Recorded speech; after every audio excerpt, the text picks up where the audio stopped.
property. So this isn't something I talk about too often on Upcycle Interiors, because it's not specifically regarding maintenance and handyman jobs, but I am involved in property on a bigger scale as well. And I wanted to do a very quick video to warn people, fellow property people, if you are ever thinking of getting involved with a council, avoid at all costs. So I can only describe it as a catalogue of errors, inept people in the process, a system that's broken. I'm not talking about conveyancing and you know, solicitor system. I'm talking about a system within the council. They've got their own way of doing things which just doesn't work. I had to make a list, and I think I've still forgotten some things on this list. So what we were promised was it's a cash buyer, which obviously is appealing, because it means you don't need a survey, you don't need a mortgage, you don't need a whole load of other things involved or people involved, and it should be a lot more straightforward and quick. We were promised a cash buyer with in-house solicitors. Again, you expect that to be super quick because they can get access to all the information they need. So they said it would be an in-house solicitor working in the council. So that should mean they will request less information from me because they've actually already got the information themselves, because they are the council, they hold information. And it would be a number of weeks. I can't remember how many, something like 6 or 10 weeks, something like that. Basically should have all been wrapped up easily before Christmas. So we were promised, that's what we were promised, a straightforward, seamless, smooth operation, all in-house, and don't worry, we'll buy it cash, nice, quick and easy. What we got was a bunch of novice conveyancers, and I say that because I've been dealing with conveyancers for 11 years now, numerous different buyers, sellers, conveyancers, and so I've got a bit of experience in it, and these have got to be top of the list for the worst. They had obviously, to me, a junior on their dealing with the case of this purchase. Obviously this is outside of my control because I didn't instruct them. I've got my own surveyors for the sale, and they were brilliant, and I repeatedly used them on probably every year, every other year. So the buyers, they were novices. They had clearly copy and pasted their list of questions from a bog standard residential sale that would have been between 2 people. Actually this case was between a limited company and a council, so a lot of the questions didn't apply, or just the triangular piece didn't fit through the square hole they were trying to ram it in. Not only that, they weren't in-house whatsoever. They requested information numerous times from me which I don't have access to. The council have got it. So my answer as the seller is, I don't have that. You need to ask your client for that information. The council have that information, yet they repeatedly asked me. They asked for land registry paperwork. It's a leasehold flat that I was selling. They asked for land registry paperwork for the flat. If you go on land registry right now, that's a live document. That flat is currently having some changes made to the leasehold. The freeholder is the council. They were making changes to the land registry document. Therefore, I cannot get hold of the live document. The council have it.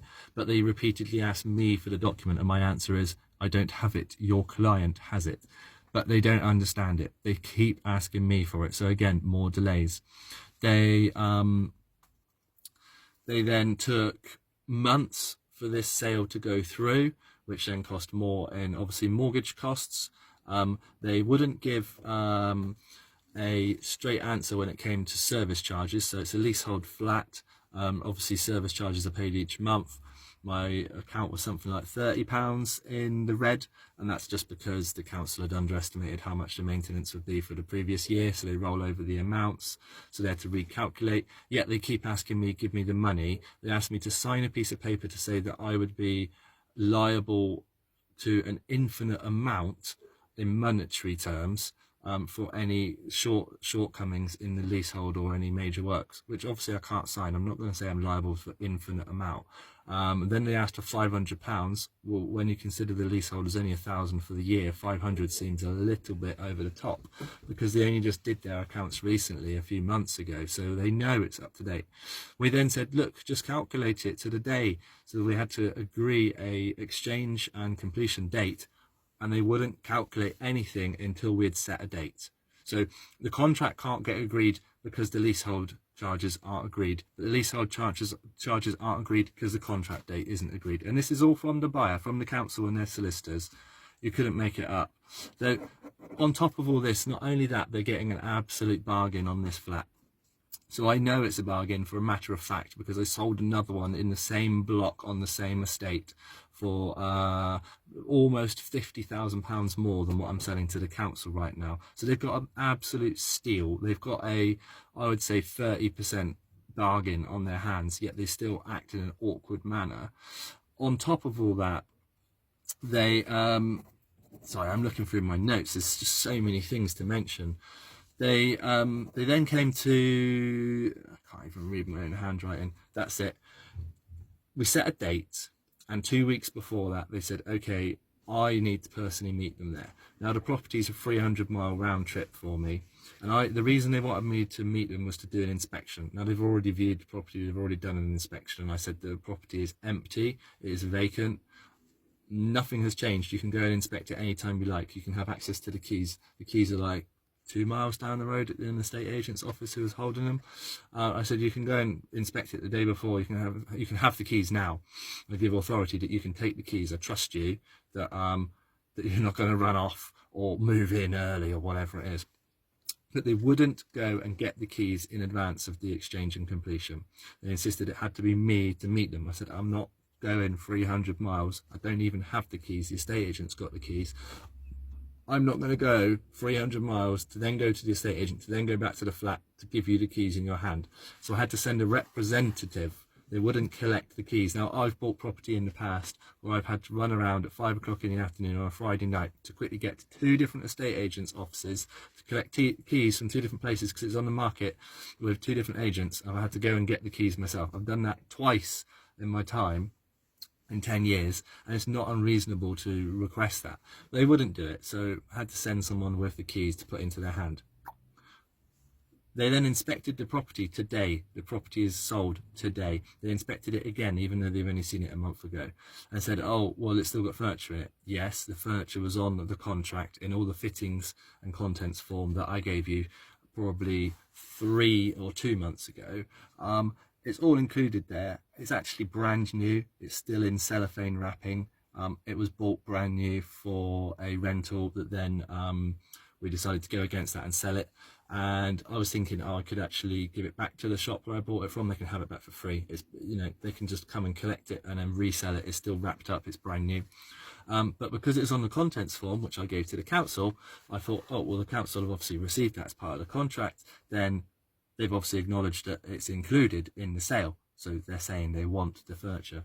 So today, 1 hour before we're due to exchange, they basically say, you have to move this furniture out or we're not exchanging contracts. Now, how can I move furniture which is 300 miles away? Obviously, they know I can't.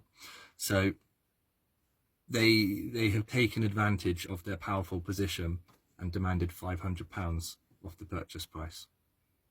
I let that sink in. £500 for furniture which cost me, ironically, exactly £500 to buy, 2 beds and a sofa, brand new in packaging in the flat that they're buying, cost me £500, and now they've just deducted and charged me £500 to get rid of waste. They consider it to be rubbish, which I now have to pay for. It's unbelievably unfair. You know, I like to take responsibility for all my own actions, and I preach that a lot. But to have a council who come in and say, we're going to be a smooth operator and provide a great service, and this is going to go through like clockwork, to then turn around at the 11th hour and demand £500 off of furniture, which was included and they saw, is just not right. You couldn't make it up. I would strongly advise, if you are in any position to sell, the council should be your absolute last resort. Avoid all councils in all property purchases and sales.